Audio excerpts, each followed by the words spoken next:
Bien, siguiendo con la explicación, habíamos calculado que la resistencia adecuada para un circuito en directa era 220 y para un circuito de alterna era 10K.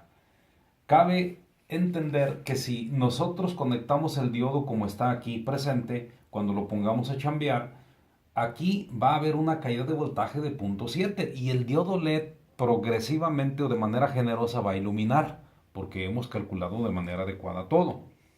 Pero si nosotros este diodo lo invertimos, lo cambiamos de posición, en forma inmediata el voltaje que va a registrar aquí es un voltaje muy cercano al VCC y lo que vemos es que ya no va a haber una circulación de corriente, por tanto el diodo este ya no va a encender.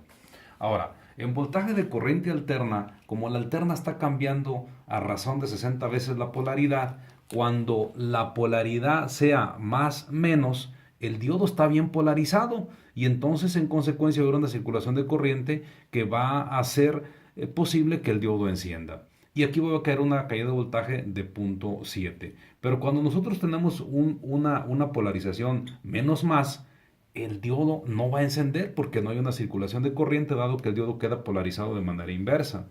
¿Qué pasaría si en un voltaje de alterna nosotros invertimos el diodo? Si invertimos el diodo como en este circuito, pues ahora cuando esté el más menos, queda polarizado de manera inversa y por tanto pues no conduce.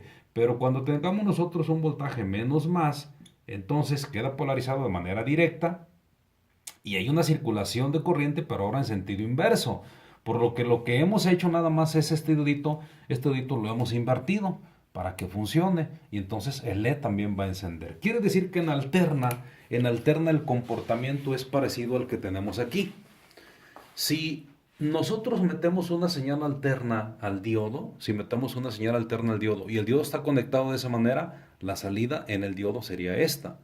Si nosotros metemos una señal alterna y el diodo está conectado así, ahora el diodo lo que hace es presentar la señal que tenemos ahí. Este aspecto se llama rectificación media onda. Lo que observamos prácticamente es que el diodo es como una tijera que va a cortar o la parte positiva o la parte negativa según sea el caso. Y ya de manera matemática el cálculo, si nosotros queremos averiguar cuánto voltaje es este, sería igual a 0.318 Vp menos Vt. Pero qué es el Vp y qué es el Vt? Bueno, el Vt, este que tenemos aquí, es 0.3 para diodos de germanio y 0.7 para diodos de silicio. Ese es el Vt. Y el Vp, bueno, este Vp viene siendo esta partecita de aquí que se llama B de pico, voltaje de pico.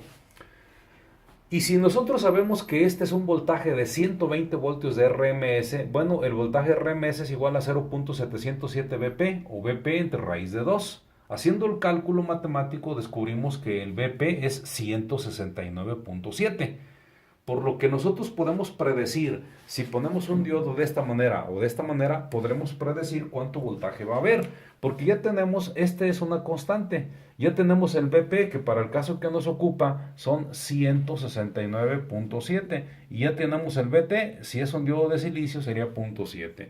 Entonces podemos hacer el cálculo matemático y encontrar cuánto va a existir en caso de que estuviera sometido a un voltaje de 120 voltios.